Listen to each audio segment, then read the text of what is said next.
Okay, so in this tutorial, basically I'm gonna start off showing you guys how to recreate this Legend of Zelda logo I made.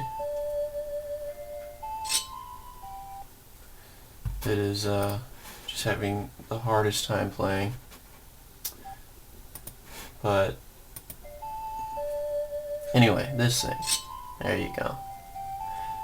I'm going to start showing you how to create it. I think in this one we'll just go over how to make the text and the scene itself. So I'll just be starting off with some of the more easy to understand things, I guess, and then after I build this scene, then we'll go on to the Hylian shield, and then after that we'll do the Master Sword together. So the first thing you're going to want for this is this Triforce font. It's what I use to make this Zelda logo. And the other textures and stuff that I'll show you, I'll make available for you to download to use with this. The other thing I did use that costs a little bit of money, of course there are other ways to get it for no money, but I can't really advocate them, is Crazy Bump. Crazy Bump makes, it basically makes making normal maps really easy for 3D modeling programs. But I'll show you how I used it, and this is where you can go to get it if you would like. But it's really not necessary. You don't necessarily have to use it. Okay, so first thing you want to do is open up C4D. Okay, I really don't know why it keeps asking me to do that. Anyway, my name's not Gerald, by the way. I don't know why it's calling me Gerald. So we've got your text, and you'll make this Zelda. That makes sense, right? And I'll change this text to Triforce font. Boom. And we'll move this over to center it a little and drop it down. And now it's pretty centered. Not perfect, but it doesn't really matter either, so not for this at least. So we'll be okay. And the next thing you'll want to do is make an extrude NURBS up here. This is where all your NURBS are. Here's your extrude NURB. And then you'll take your text and you want to make it a child of the extrude NURBS by dropping it underneath there, like I just did. Okay, so now, as you can see, you have a 3D text object thanks to the extrude NURBS. But if you look at the actual logo, you'll notice that there's some rounding around the edges, some slight rounding around the edges of the letters. So what you want to do to fix that here is go to caps, you click on your extrude NURBS, go to your caps. Here, change this to fillet cap and make this a radius of maybe 2 or so. Looks pretty good to me.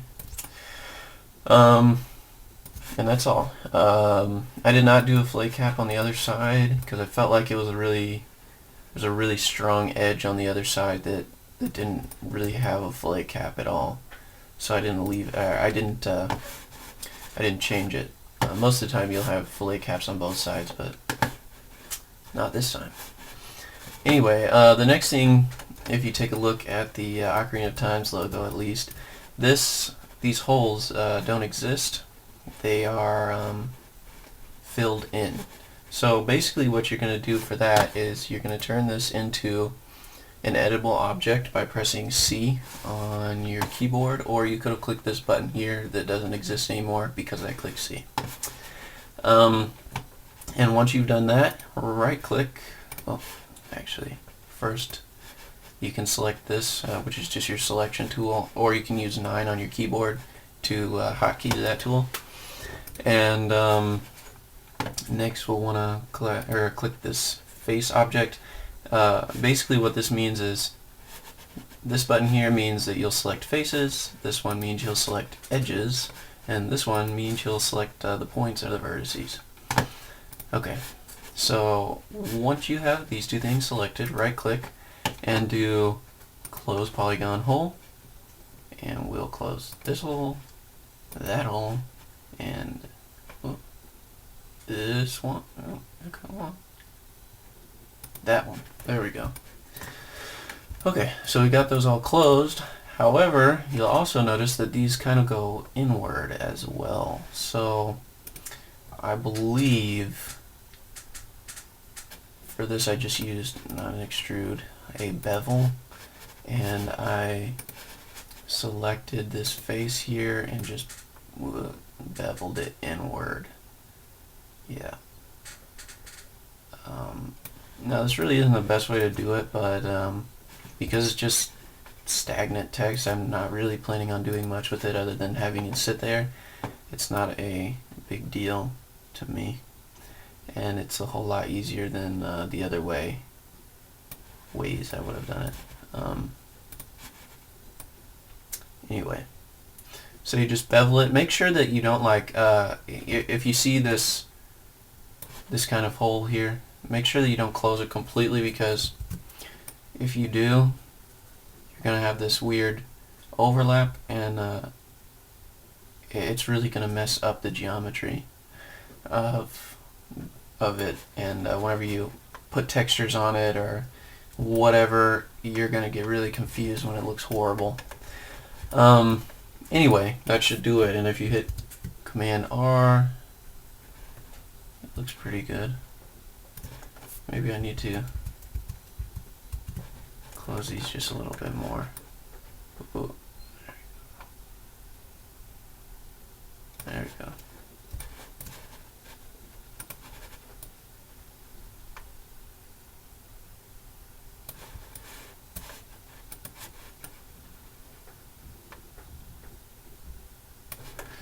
Okay, that should hopefully do it.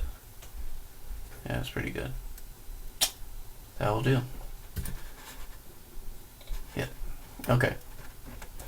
So the next thing we'll do with this is just texture it. By the way, if you don't like the spacing of this, like I know that the Z and the E and the L and the D are really close. What you can do, I should have told you this before I turned it into an object, is if you hadn't turned this into an object already, you could go back to your text element, and there is horizontal spacing. You can just use horizontal spacing to push these letters apart some. But I kind of like it this way. It's kind of like that in the logo too. The E, L, and D aren't as close, but the Z and the E actually overlap a bit, so I left it this way because I preferred it this way. Anyway, to create a texture, just double click down here, and this logo has kind of a maroon red look, I guess. And the texture I used, I think I have it in my Dropbox. Let's see. Boom, boom, boom. It was this, I believe. This is Rock Text 2. Yeah. Okay. And once you have this texture in here, I would change it to add. That way you still get the color back there. And bring it down. And the next thing you'll want is both a, where'd you go? A bump and a normal map. And the bump map, bring in that same texture. Yes. And I wouldn't want this more than like 6-ish%. And for the normal map, this is where things get a little tricky, and that's why I use that crazy bump tool. Basically what you'll do is go to your crazy bump, boom, and you'll open your rock texture from a photograph file, which how am I going to get to this? I'll just drop it on my desktop because I don't feel like navigating a million folders to find it.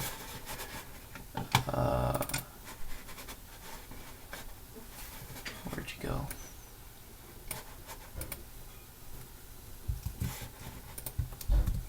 Okay. So, where's Crazy Bump? There it is. From a photograph file, from the desktop,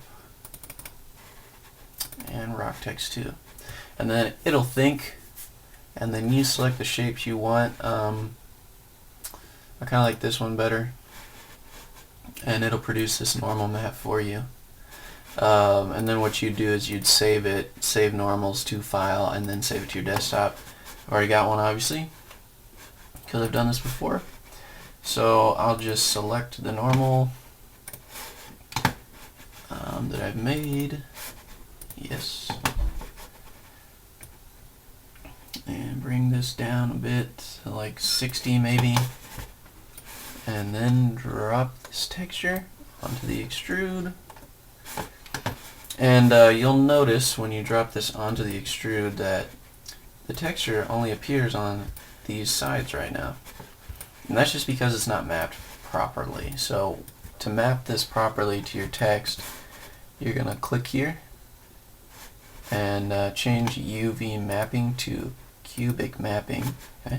Now you see it's on the front and the sides and all that. And change or click this box here so that it's a seamless texture. And then you just hit, by the way, to do this I'm just hitting Control R. And there you go, you've got your texture. This is probably a little bit strong. I don't know the exact settings I used for this before. I might not have used a bump map. I might have just stuck with a specular. I'll see if that makes a big difference.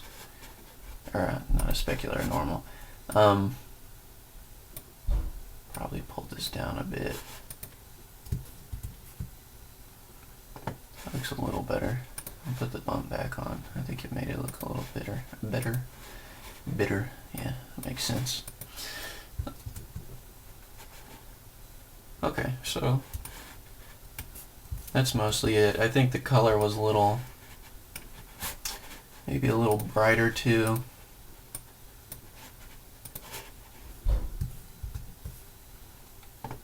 Yeah, it's getting pretty close. Anyway, I'm not going to be able to duplicate it exactly. I haven't written down exactly what I did. I just know the general gist of it. If you want to just, experiment with the bump and the specular, then you can, and eventually you'll get something pretty close to what I had. The normal map is never going to be completely identical to what I had. I'll make the normal map available to you so you can use the exact one I had, but when Crazy Bump does its calculations, it doesn't ever get it 100% the same. So anyway, so now you got your Zelda text. The next thing you're going to want to do is create another text object and make this one the legend of.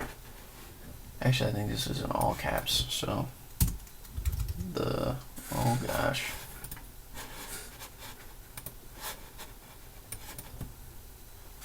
the legend of. And then I don't really remember what font I used. It was something like that I think is only on Apple computers. We'll see if I can get one that's close to it. I think I used like Apple script or something really weird that I had never used before. This kind of works. You want something that has these kind of like edges, I guess, to the T's and the G's and blah blah blah.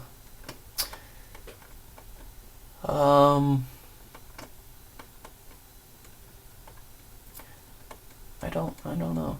I guess I don't have sans serifs on here either, which is really strange. By the way, if you're wondering why I'm missing these fonts, it's because my computer like just had a heart attack and exploded on me a couple weeks ago. So all of everything was lost. That's primarily because 2 weeks before that my hard drive died, and so I had no backup either. So it was good. It was a good time. Anyway, so you've got this now.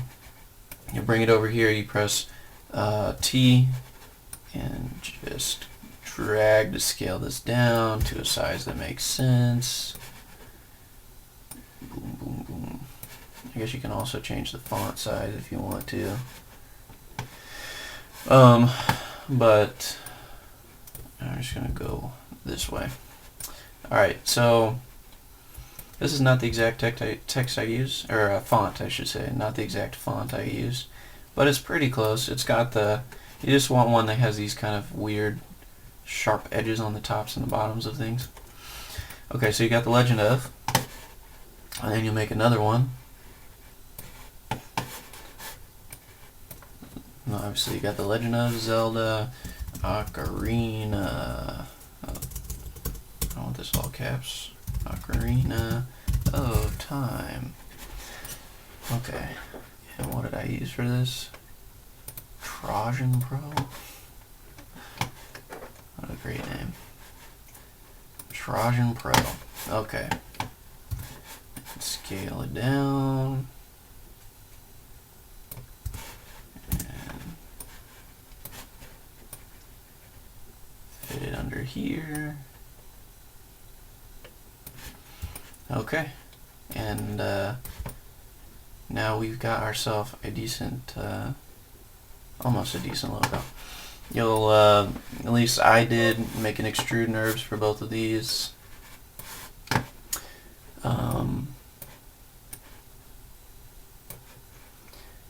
And these are not really 3D, I don't think, in the logo, but I made them slightly 3D for this. So in the extrude NURBS, what you're going to want to do is change this movement, basically the Z movement, or how far it projects itself on the Z axis, down to, I just changed it to 1, and I think that worked great. I feel like my other text was a little thicker than that. Maybe that's because I put caps on it.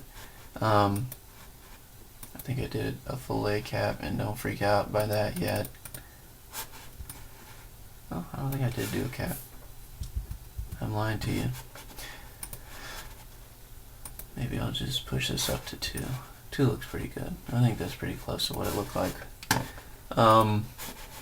And we will do the same for the other one. Change this to 2. And that looks pretty good. Yeah. And then you want to make a texture for this as well. The color was some kind of, you know, light goldy yellow junk, and there's really no texture to it. By the way, if you don't want to drag that up there, you can just hit Control or Command and drag it up there, and that kind of just duplicates it. Let's see. That looks, to me, it looks pretty good. Okay, so now we got our text. The only other things we have to do is just set up the grassy scene and the stars, I guess. So the first thing that I did here is I made, what am I thinking of? Alright, yeah, okay. So the first thing I did here is make a landscape. Okay, the landscape is really little right now, so that kind of sucks. So what you'll do is scale it up, push it down. Okay, and I'll scale this way more. You don't want to scale this too much. Whenever we put lights in, which will be pretty much the final episode, you know, at least for this, I'll show you how to light and how to light for each of the objects, like the Hylian shield and the Master Sword, because I assume there are people that are just interested in that aspect and just want to make that model. And I'll show you how to light that properly. But for this, I don't really care about lighting it all that much right now. Anyway, so you got your landscape, and right now, if you rendered it, it looks like junk. But you'll notice that even though this isn't very good because we don't have ambient occlusion or global illumination on or anything, that you see that it kind of has this fall off on the edge here. And whenever we light this later, we will make it so that this edge blends into this black background, so you won't really be able to tell there's an edge there. However, in this video, I'm not going to cover that. That will be a later video. Okay, so you got your landscape. Now you want to put some grass on it. What you'll do for that is you'll go here, and this only applies if you're in Cinema 4D R15. You can do this grow grass, but what I should state here is all this is, if you go to the renderer, is just a hair object. Basically, people have been using hair in Cinema 4D to make grass for forever, so Maxon just decided to make a grass grower, I guess, out of this hair object just by default. So there's a lot of tutorials out there that show you how to use the hair, how to use hair to make grass. There's lots of good ones. I'm not going to go over it here, but if you don't have Cinema 4D R15, just look one up. It's not very hard. It doesn't take very much time. So anyway, then if you've got this grass, it's down here in this object, or on the texture palette. You will want to push up the density a little. I think I did, you know, like 27 or 28, and that's generally pretty good. And I'm pretty sure I changed this to be a lighter color. Yeah, and maybe this should be up to like 30. And then I also have a texture that I used for this as well, but it is not. I think it's actually in my Harvest Moon intro logo that I made. Yeah, there it is. Sure I did. And if you render now, it might take some time. See, it's preparing the grass for me now.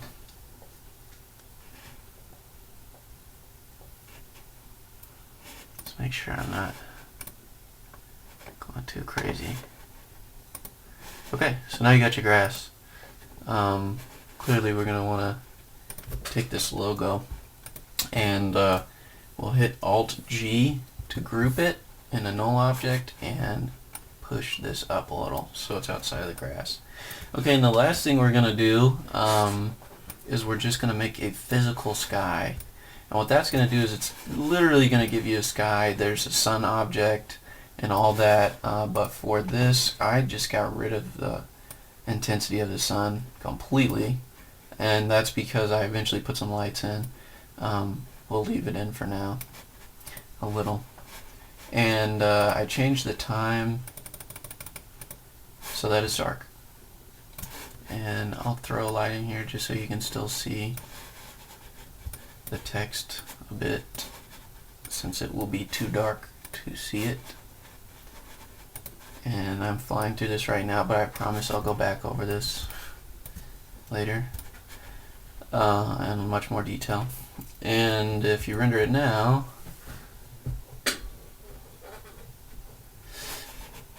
oh, you prepare that grass.